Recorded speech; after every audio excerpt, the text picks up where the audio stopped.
something that students could do in the first 90 days or 6 months of their first job to kind of really cement themselves as a, not as a star, but someone with high potential at the firm? Yeah, I mean, I think, and this is very similar, and you're going to hear a lot of this, but like so much of being a good worker is obviously showing up, not being, doing these like traditional things of not being like a bad employee, but like really just like listening. I mean, it's like empathizing with either your colleagues, but especially your boss. I mean, if you're able to sort of like, I mean, anything you do that can make your colleagues or your managers' professional lives easier, they will never forget. I assure you. And I'm not saying that like, people need to necessarily like, they're like, yeah, if you can like predict what they're doing, predict, like anticipate their needs and stuff, like that's really hard to do in the first 90 days. But like simply listening, like, and just, not being afraid to say like, I don't know. I mean, this is like something that I believe is like taught in the military, like from a very early standpoint is like, they're like, look, if you say you know something and you don't, like, you can get somebody killed. Obviously, the stakes are far lower in the corporate workplace, but that lesson is still like you could make the corporation lose a lot of money because you prepared something incorrectly or something, and like literally saying I don't know. I think like owning it, just having accountability over some of these things is will serve you so well in the current and long term. And what I was curious about, we had actually done a separate interview with a partner from Oliver Wyman named Tony Simpson.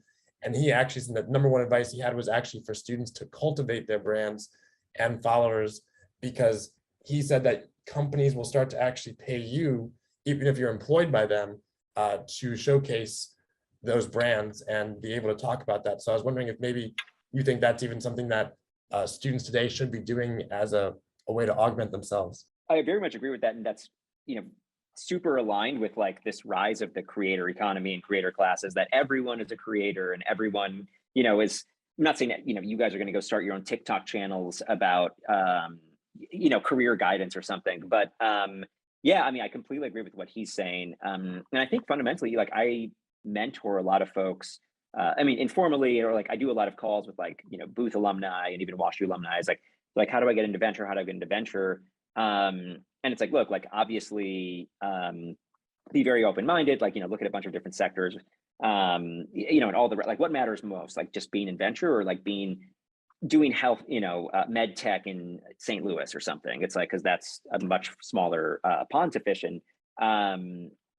But as far as, but like the other thing, that I tell them to do is like, with what makes you unique, like, what, subject matter expertise, or like, what are you really good at? Like, what can you diligence that like the other partners can't?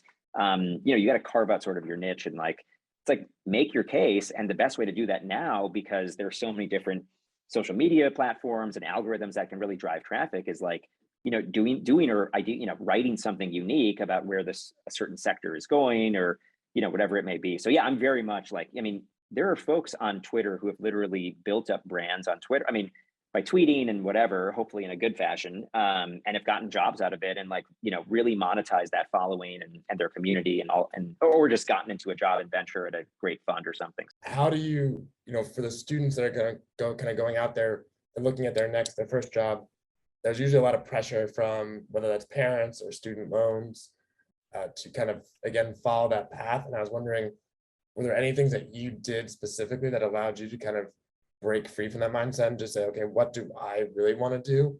And then move down that path? Right. Yeah, no, I mean, I do have strong thoughts about this. I do want to be cognizant of the fact that I graduated with no student loans. And so I was in a very different, it's kind of like this whole thing about like, and there was a recent thing on Hacker Noon on YC of like, like serious, like a lot of entrepreneurs, like they can be a founder, they can take that risk because they don't have student loans and they don't have parents to pay for medical costs, expense, whatever it may be. And I just want to make sure that is mentioned. But I sort of come from the philosophy that like people should be spending their 20s taking as much, like, more risk than they're comfortable with, or like just taking more risk than they probably are. And I do want to caution that risk doesn't mean, it can mean a bunch of different things. It can mean like, okay, like try skydiving, get out of your comfort zone, your personal comfort zone. Or it can mean go to Uganda instead of taking that job at Deloitte, because you actually kind of want to, tease out what it might be to be in an emerging market, having more responsibility than like doing tax audits in, wherever. Risk, I mean, it can take on a bunch of different, sort of things. And I think, fundamentally, the reason that, I obviously, didn't have a lot of means when I was in Haiti or anything, but it was some of the most unique, inimitable, basically inimitable experiences, one could have in their 20s.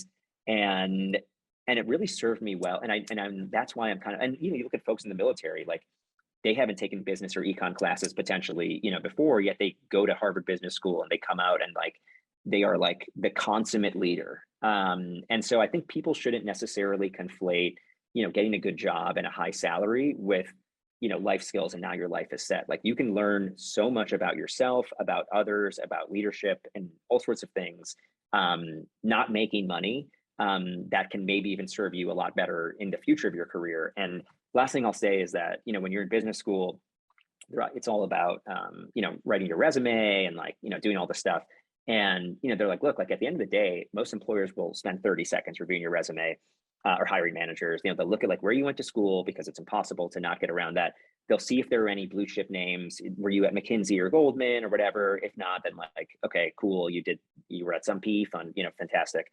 But really it's like, then they'll just go to the bottom, and it's like, what does the bottom of your resume say? Like this is like totally what differentiates you, what makes you unique. And that is why people will want to work with you. It's not like there are lots of people who are incredibly pedigreed, who are miserable to work with, either for or to have, or work under or whatever. But like, if you find really eye-catching things in that bottom part of your resume, that's the stuff that's going to get you in the door at these places. Because it's like, wow, like, this person went to a non-target school, but they spent 3 months on a banana farm in Papua New Guinea, for, as opposed to getting an internship on Wall Street. Like, I kind of want to find out more about this person. And I would just say the best way to build out that bottom part of your resume happens in your 20s. So, get started on that. Your point is that it's about how do you create your niche, and you can still become the accountant at KPMG or whatever you want to do. But if you're the accountant that had the emerging market experience in Uganda, you're actually way more valuable than just a regular accountant. Things you're really interested in, or like, what do you do better than other people or something. But if they don't have a good answer for that, then they're probably not cut out to be, I don't mean to be so harsh, but I mean, it's like, it's kind of, everyone is extraordinary. It's just, maybe they haven't figured it out yet, or, whatever it is. But I feel like at a certain age, you should probably know. And it probably gets teased out when you're in high school and you're applying to college or things like that. I mean, you need to be above a certain level of maturity, but like after you're 18 or 22 after college, if you can't actually make a case for yourself, that bottom part of your resume is you showing the world or whomever what makes you extraordinary or what makes you unique. So, if you have truly nothing to put in there, or it's like, I like traveling, I like reading, I like cooking, well, then I guess you're not that unique, But if you have, these things, I've tried chicken soup in, Madagascar and every continent or something, like it's eye-catching. And I think people should strive to be or have more eye-catching things about them.